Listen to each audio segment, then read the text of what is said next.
Hello friends, আমি আজি আলোচনা কৰিম সম্পদ সংৰক্ষণ নকৰিলে আমাৰ কি কি ক্ষতি হয় বা কি ক্ষতি হ'ব পাৰে। ধৰা হ'ল এই সময়ত মৰিচাছ দ্বীপত ডৰ্ছ নামৰ এবিধ চৰাই পোৱা গৈছিল। এই চৰাইবোৰে কেলভেৰিয়া মেজৰ নামৰ এবিধ গছৰ গুটি খাদ্য হিচাপে খাইছিল। গুটিবোৰ টান আছিল বাবে মাটিত ৰুই দিলে নগজিছিল, কিন্তু 10 চৰাইয়ে গছৰ গুটিবোৰ খাই বিষ্ঠা হিচাপে উলিয়াই দিয়াৰ পিছত গুটিবোৰ সহজে গজিছিল। মৰিচাছ দ্বীপলৈ অহা জাহাজৰ নাবিকবোৰে এই দৌৰিব নোৱাৰা চৰাইবোৰ ধৰি ধৰি খাবলৈ ল'লে। মাৰিবলৈ সহজভাৱে নাবিকবোৰে প্ৰয়োজনতকৈ বেছিকৈ চৰাই মাৰি খাবলৈ ধৰাৰ ফলত কিছু বছৰৰ ভিতৰত 10 চৰাই মৰিচাছ দ্বীপৰ পৰা সম্পূৰ্ণ লোপ পালে। লগতে কেলভেৰিয়া মেজৰ নামৰ গছবিধো তাত নোহোৱা হ'ল।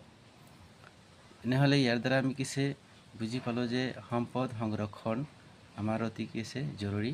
সম্পদ সংৰক্ষণ নকৰিলে আমাৰ পৃথিৱীৰ পৰা এসময়ত বহুতো সম্পদ নোহোৱা হৈ যাব। 1600 চনৰ পৰা আৰম্ভ কৰি বৰ্তমানলৈকে এই 400-500 বছৰৰ ভিতৰত পৃথিৱীৰ পৰা 270 বিধ প্ৰাণী বিলুপ্ত হৈছে। বিলুপ্ত হোৱা প্ৰাণীবোৰৰ ভিতৰত 150 বিধ প্ৰজাতি হৈছে পক্ষী। তো পক্ষী যিহেতু আমাৰ পৰিৱেশৰ কাৰণে অতি দৰকাৰী, সেয়ে আমি কেতিয়াও পক্ষীবোৰ নামাৰোঁ। খাদ্য হিচাপে সিহঁতক ভক্ষণ নকৰোঁ।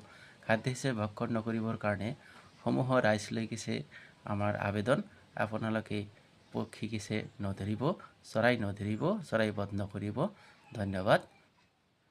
জয় হিন্দ।